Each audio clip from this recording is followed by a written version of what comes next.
you ever contemplated during a game of HeroClix while painting a new Chaos Space Marine, or amid comparing mech stats for a Battletech game? How did this all begin? Who thought up the idea of players moving miniature armies across a custom battlefield in strategic combat?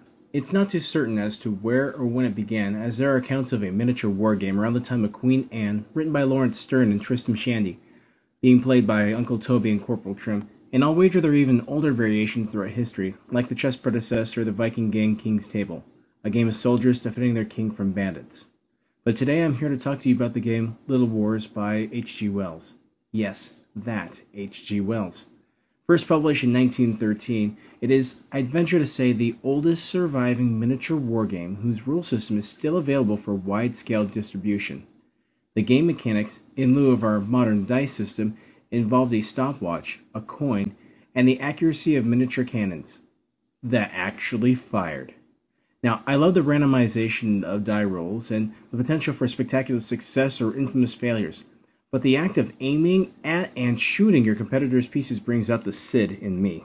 H.G. Wells describes Little Wars as a game for boys from 12 years of age to 150, and for the more intelligent sort of girl who likes boys' games and books. The game calls for the use of infantry, cavalry, and of course artillery.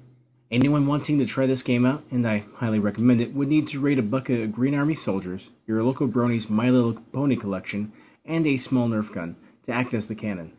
Scenery is highly recommended for an even battle, and it can be thrown together by existing mini terrain you may own or by stacking books and any other random odds and ends that you have lying around. Turns are timed to give the players a sense of urgency as they maneuver soldiers across the floor to battle one another.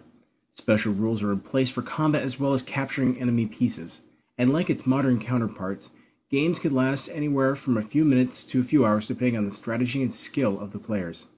It is recommended to play on the floor or outdoors, so be aware of small pets, small children, and as Wells puts it, trampling skirt swishers, causing abrupt disruptions in gameplay.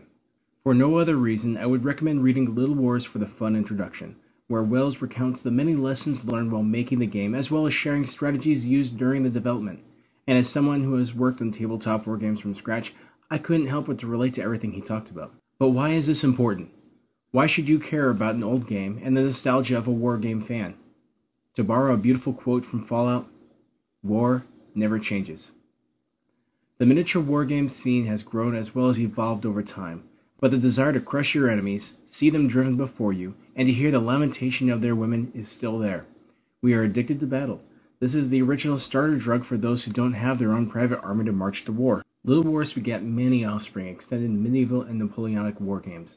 It was in the late 60s and early 70s when literature like The Hobbit and Conan, mixed with wargaming, inspired great innovators like Dave Arneson and Gary Gygax to ultimately create the beloved original Dungeons & Dragons, as well as many other role-playing games. Technology allowed wargaming to go from turn-based strategy on the floor or tabletop to real-time strategy in games like Total War, Hearts of Iron, and Warcraft, on the computer allowing players from around the world to battle one another online. This also brought about the fog of war, or the ability to take actions without the other player knowing. There have since been many video games and tabletop war games that have grown from Wells' original concept, giving us amazing games like Warhammer Traditional and Online, War Machine, Dust Tactics, Dogs of War, Battletech, and Henchman the Tabletop Battle Simulator. Okay, so I may have added that last one for me, but the idea is still the same. Fight and win.